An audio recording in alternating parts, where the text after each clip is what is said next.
కరివేపాకు,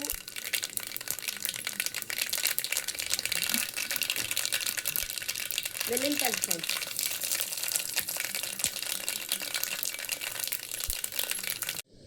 ఫ్రెండ్స్ పసుపు,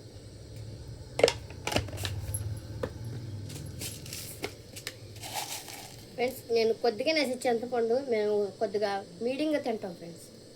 గొల్లు ఫ్రెండ్స్, చింతపండు చార్చండి ఫ్రెండ్స్, ఎంత బాగున్నాయో ఫ్రెండ్స్. తాలిమింజలు, వెల్లుల్లిపాయలు ఆ రెండు వేగిన ఫ్రెండ్స్ కొద్దిగా అల్లం వెల్లుల్లిపాయ పేస్ట్ వేసుకుంటే మంచి సువాసన బాగుంటుంది, టేస్ట్ బాగుంటుంది. తర్వాత ఎండుమిరపకాయలు, కరివేపాకు అవి వేసినాక కొద్దిగా వాటర్ పోసుకున్నాం ఫ్రెండ్స్.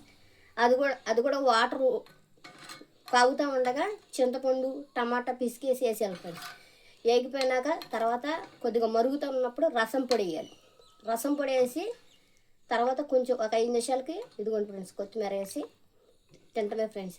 ఫ్రెండ్స్ నచ్చితే లైక్ కొట్టండి, షేర్ చేయండి, సబ్స్క్రైబ్ చేసుకోండి, సపోర్ట్ చేయండి ఫ్రెండ్స్. ఎంత బాగుంది చూడండి ఫ్రెండ్స్. కామెంట్ పెట్టండి ఫ్రెండ్స్.